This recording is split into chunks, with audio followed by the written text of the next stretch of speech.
Hello mga kabakyard, welcome po kayo dito sa aking channel mga kabakyard, no. So samahan nyo po ako ngayong araw mga kabakyard at tayo'y magpapakain ng aking mga lagang manok mga kabakyard. So ipe-prepare lang natin mga kabakyard yung square pen, dahil dito ko mga kabakyard pagkakainin yung mga manok ko na nakatangkal, para naman mga kabakyard ay makapag exercise sila mga kabakyard, no, at makatikim ng mga fresh na carabao grass. Yan, ginagawa ko talaga ito mga kabakyard yung umaga. So pag nagpapakain ako sa kanila yung mga nakatangkal, dito ko na sila pinapakain sa square pen. Ayan, tapos yung aking puti din po mga kabakyard, no, na baby pullet. So dito ko na rin po pakakainin yun mga kabakyard. Bali ito nga pala mga kabakyard ay brother and sister mating to mga kabakyard, no. So ito na yung resulta. Meron tayong isang puti. Kung gagawin naman natin dun mga kabakyard ay ibabalik din natin siya sa kanyang tatay para makapag-produce tayo mga kabakyard ng papuro doon sa pure white kelso mga kabakyard. So wala na kasi yung original na puti natin na inahin nun, kaya natin ginagawa ito mga kabakyard, no.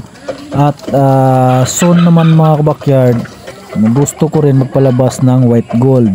Meron akong gold na tandang. So yung magiging anak nung back to father natin mga kabakyard na nag-umpisa sa brother and sister mating. So iba yung mga anak na babae nun mga kabakyard, ipapares ko dyan sa aking gold. Yan, para makapagpalabas ako ng white gold mga kabakyard. Isa rin kasi yon sa mga favorite ko na kulay mga kabakyard. So dito naman mga kabakyard, yung aking mga nakatali na ilang piraso. So binibigyan ko rin ng pagkain mga kabakyard, no.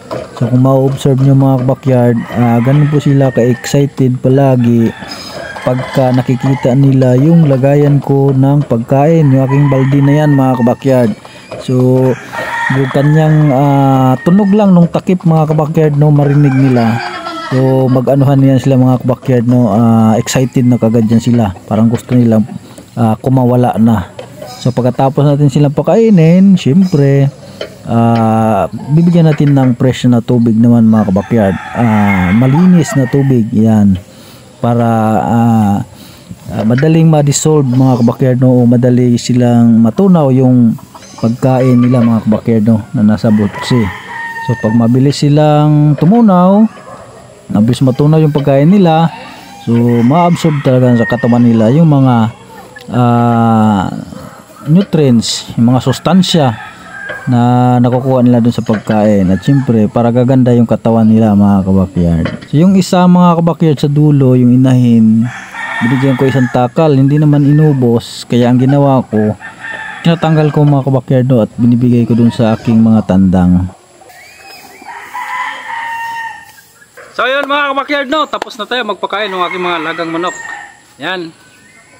So konti lang naman sila mga kabakyard, ilang piraso lang po, pansarili. Yan.